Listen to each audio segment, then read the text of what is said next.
بسم اللہ الرحمن الرحیم۔ السلام علیکم ورحمۃ اللہ وبرکاتہ۔ آج کا ہمارا ٹاپک ہے مکتب اس میں ظرف مکان ہے، جس کے معنی لکھنے کی جگہ کے ہیں۔ اس کا متبادل لفظ مدرسہ استعمال ہوتا ہے، جس کے معنی پڑھنے کی جگہ کے ہیں۔ گویا مکتب وہ جگہ ہے جہاں لکھنے پڑھنے کا کام ہوتا ہے، اس لیے لائبریری کو عربی میں مکتبہ کہتے ہیں۔ اسلامی معاشرے میں مکتب کی تاریخ، مکتب کی اہمیت کے پیش نظر اس کی تاریخ بیان کرنا بہت ضروری ہے، کیونکہ مغربی تہذیب سے متاثر لوگ یہ سمجھتے ہیں کہ شاید اسلام نے ان کی نشر و اشاعت اور تعلیمی اداروں کو قائم کرنے میں سستی برتی ہے۔ اسلامی مکتب کی تاریخ درج ذیل ہے۔ عہد نبوی صلی اللہ علیہ وسلم اور مکاتب۔ آپ صلی اللہ علیہ وسلم سے پہلے عرب میں بہت کم لوگ لکھنا پڑھنا جانتے تھے۔ مثلاً مکہ میں جو عرب کا سب سے متمدن شہر تھا، کل 17 افراد لکھنا پڑھنا جانتے تھے۔ آپ صلی اللہ علیہ وسلم نے اس سلسلے میں درج ذیل اقدامات کیے۔ مسجد نبوی میں مدرسہ صفا قائم کیا، یہاں سے کثیر صحابہ کرام پڑھ کر نکلے۔ مثلاً حضرت ابو ہریرہ رضی اللہ تعالیٰ عنہ یہاں آپ کے علاوہ دوسرے صحابہ بھی پڑھاتے تھے، مثلاً حضرت عبادہ بن ثابت رضی اللہ تعالیٰ عنہ۔ آپ صلی اللہ علیہ وسلم قرآن مجید لکھواتے تھے۔ اس طرح 40 کے قریب کاتبین وحی کا نام ملتا ہے۔ اس طرح لوگوں میں لکھنے پڑھنے کا رواج ہوا۔ آپ صلی اللہ علیہ وسلم نے حدیث لکھنے کی اجازت دے دی، اس سے لوگوں میں اشاعت علم ہوئی۔ 10 افراد کو لکھنا پڑھنا سکھانا بدر کے قیدیوں کا فدیہ قرار دے دیا، اس سے علم آگے پھیلا۔ حفظ قرآن کو رواج دیا، جس کی وجہ سے بہت سے لوگوں نے قرآن کو حفظ کیا۔ جنگ یمامہ میں 700 حفاظ شہید ہوئے تھے۔ آپ صلی اللہ علیہ وسلم نے حدیث کی تعلیم کو عام کیا، چنانچہ بے شمار لوگوں نے حدیث کو یاد کرنا اور لکھنا سیکھا۔ حضرت عبداللہ بن عمر بن عاص کے پاس صحیفہ صادقہ نامی مجموعہ حدیث تیار ہو گیا، جو انہوں نے آپ صلی اللہ علیہ وسلم سے سن رکھا تھا۔ قرض، رہن، لین دین، بادشاہوں کو خطوط، معاہدوں جیسے کاموں کو آپ صلی اللہ علیہ وسلم نے تحریری طور پر کرنے کا حکم دیا۔ مثلاً صلح حدیبیہ، اس سے ان کو فروغ حاصل ہوا۔ علاوہ ازیں خطبات جمعہ و عیدین بھی اسی ضمن میں شامل ہیں۔ عہد خلفائے راشدین۔ اس عہد میں اسلامی سلطنت تقریباً 40 لاکھ مربع میل تک پھیل چکی تھی۔ حضرت ابوبکر رضی اللہ تعالیٰ عنہ کا دور تو ہنگامی دور تھا، لیکن حضرت عمر رضی اللہ تعالیٰ عنہ کے دور میں تعلیم نے مزید ترقی کی۔ حضرت عمر رضی اللہ تعالیٰ عنہ نے مختلف علاقوں میں صحابہ کرام کو تعلیم و تربیت کے لیے بھیجا۔ مثلاً کوفہ میں حضرت عبداللہ بن مسعود، دمشق میں حضرت ابو الدرداء، فلسطین میں عبادہ بن صامت اور بصرہ میں حضرت ابو موسیٰ اشعری رضی اللہ تعالیٰ عنہم اجمعین گئے۔ ان صحابہ نے مساجد میں حلقات درس قائم کیے، بلکہ ایک مسجد میں ایک سے زیادہ حلقات علم بھی تھے۔ قرآن و حدیث کی نشر و اشاعت اور کتابت نے بھی علمی ترقی میں بہت اہم کردار ادا کیا۔ اس دور میں بکثرت قاضی، مفتی، مدرس اور مؤذن مقرر ہوئے، اس سے بھی تعلیم پر عمدہ اثر ہوا۔ یہ کام مساجد میں قائم مدارس میں ہوتا تھا۔ حضرت عمر رضی اللہ تعالیٰ عنہ کے زمانے میں تعلیمی انسپکٹر مقرر کیے گئے، جو دیہاتوں تک جاتے تھے اور لوگوں سے قرآن کی صورتیں سنتے تھے۔ جن کو نہ آتی ان کو سزا دیتے تھے۔ اس دور میں سرکاری خطوط، احکامات، معاہدوں، عطیات کی تحریروں نے بھی تعلیمی سرگرمیوں کو عام کیا۔ عہد بنو امیہ۔ اس دور میں صحابہ کے ساتھ ساتھ ان کے شاگرد بھی بکثرت تیار ہو گئے تھے۔ انہوں نے بھی مساجد میں حلقات درس قائم کر لیے تھے۔ مثلاً مدینہ میں سعید بن مسیب، بصرہ میں محمد بن سرین، کوفہ میں ابراہیم نخعی، مکہ میں سعید بن جبیر رحمۃ اللہ علیہم وغیرہ۔ حضرت معاویہ رضی اللہ تعالیٰ عنہ نے بادشاہوں کے حالات پر تاریخ لکھوائی۔ حضرت عمر بن عبدالعزیز نے باقاعدہ اپنے دور میں حدیث کو تحریری شکل میں جمع کرنے کا حکم دیا۔ اس دور میں علمی ترقی یہاں تک پہنچی کہ غلام زادے مسلمانوں کے اعلیٰ علمی مقام پر فائز ہو گئے۔ عبد الملک کے دور میں چند ایک کے علاوہ تمام بڑے علماء غلاموں کی اولاد میں سے تھے۔ عہد بنو عباس۔ یہ عہد مسلمانوں کے علمی عروج کا زمانہ تھا۔ اس دور میں مساجد کے علاوہ مکتب کے نام سے الگ عمارتیں بنی۔ بنی عباس کے علم دوست وزیر اعظم نظام الملک طوسی نے مدرسہ نظامیہ سن 459 ہجری میں بغداد میں قائم کیا۔ اس کے علاوہ انہوں نے نیشا پور میں بھی مدرسہ نظامیہ قائم کیا۔ بغداد میں نظامیہ کے علاوہ مدرسہ مستنصریہ 632 ہجری میں بھی قائم ہوا۔ بنی عباس کے دور میں بغداد میں 157 ہجری میں کاغذ سازی کا کارخانہ قائم کیا گیا۔ اس کے علاوہ کتب خانہ بیت الحکمت 10,000 کتب پر مشتمل تھا۔ پہلی رصد گاہ 415 ہجری میں قائم ہوئی۔ اس دور میں صحیح ستہ بخاری، مسلم، نسائی، ابو داؤد، ترمذی اور ابن ماجہ جیسی کتابیں تیار ہوئیں۔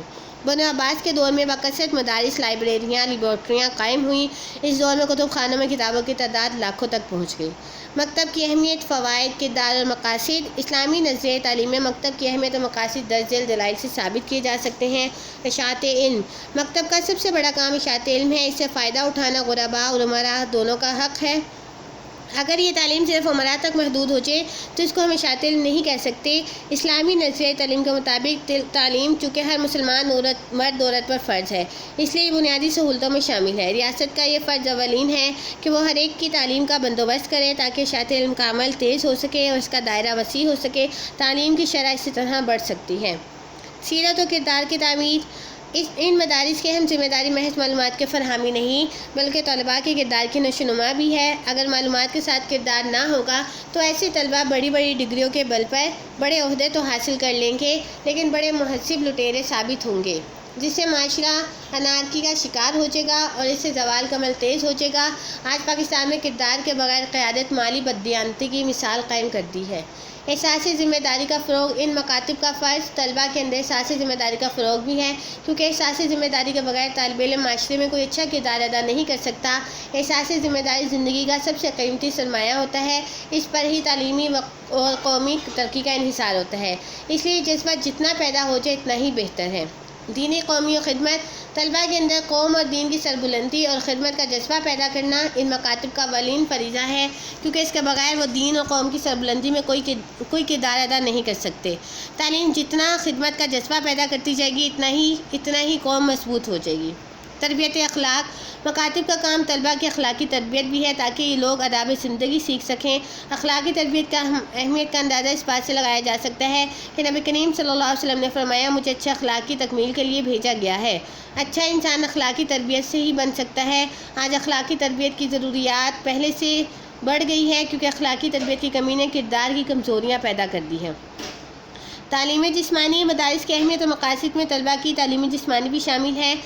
اس سلسلے میں کھیل اور حصول صحت کی تعلیم اہم کردار ادا کر سکتی ہے۔ حدیث نبوی صلی اللہ علیہ وسلم ہے، قوی مومن کمزور مومن سے بہتر ہے۔ صحت کے بغیر کوئی اچھا کام سر انجام نہیں دیا جا سکتا۔ جسمانی تعلیم مدارس میں لازمی ہونی چاہیے تاکہ صحت مند معاشرہ جنم لے سکے۔ اتحاد، طلباء میں اتحاد کا جذبہ پیدا کرنا مکاتب کی اولین ذمہ داری ہے تاکہ وہ اکٹھے ہو کر قوم و دین کی خدمت کر سکیں۔ فرمان الہی ہے، میری رسی کو سب مل کر مضبوطی سے تھام لو اور تفرقے میں نہ پڑو۔ اس دور میں فرقہ بندی، قوم پرستی، لسانی فتنے سب اسی طریقے سے ختم ہو سکتے ہیں۔ اتحاد کے علاوہ ترقی کا اور کوئی راستہ نہیں۔ اخوت اور مساوات کی تربیت، ان اداروں کے بنیادی مقاصد میں سے ایک یہ ہے کہ وہ مسلمانوں کے درمیان اخوت و مساوات کا جذبہ پیدا کرے تاکہ باہمی محبت ہو سکے۔ اسی جذبے پر مسلمانوں کی عظمت کا انحصار ہے۔ یہ جذبہ جتنا مضبوط ہوگا مسلمانوں کے مسائل حل ہوتے چلے جائیں گے، جتنا کمزور ہوگا اتنا ہی اسلامی معاشرہ بھی ہمدردی کے اعتبار سے کمزور ہوگا۔ علم دین کا حصول، مکاتب کا بنیادی فریضہ طلباء میں اسلامی علوم خاص طور سے قرآن و حدیث کے علوم کا جذبہ پیدا کرنا ہے۔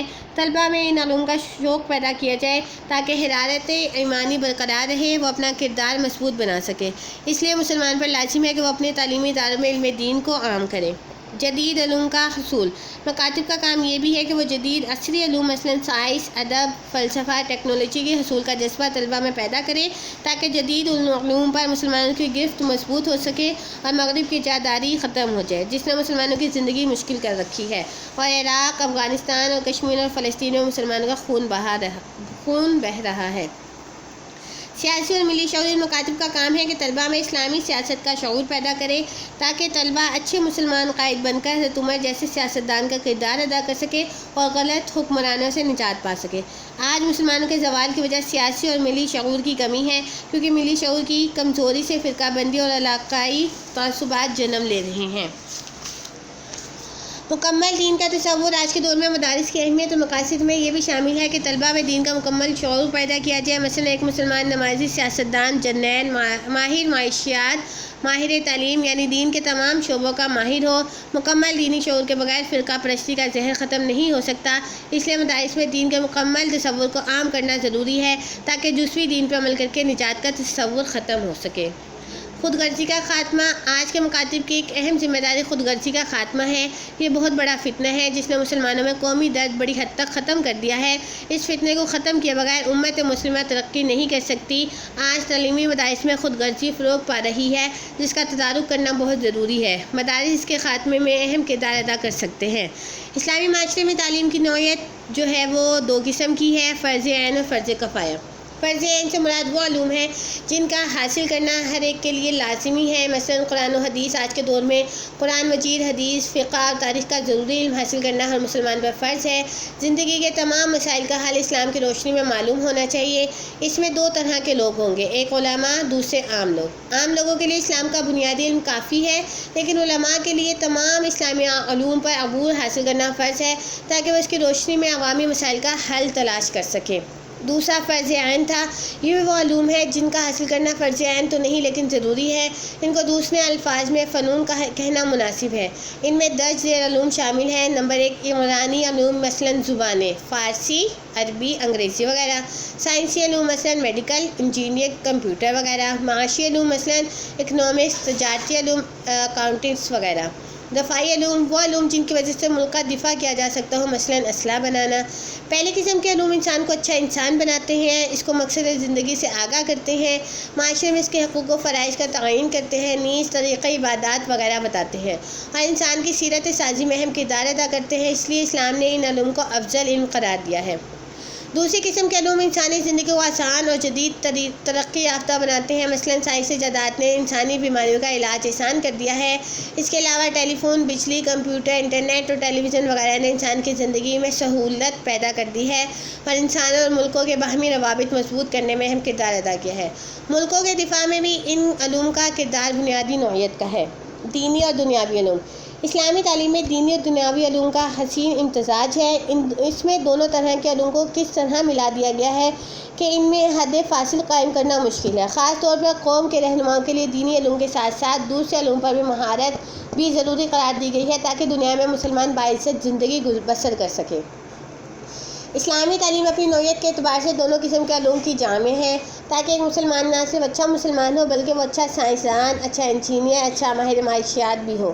دونوں علوم کی اپنی اپنی اہمیت اور افادیت ہے کہ دونوں علوم ایک دوسرے کے معاون بن جاتے ہیں۔ دینی تعلیم کے بغیر فنون کی مثال ایسے ہے جیسے کسی برے انسان کو بندوق پکڑا دی جائے تو وہ قتل و غارت کا بازار گرم کر دے گا، اور سائنسی علوم سے محروم اچھا مسلمان بے تیغ سپاہی کی طرح ہے جو میدان جنگ میں ہتھیار نہ ہونے کی وجہ سے مار کھا جاتا ہے۔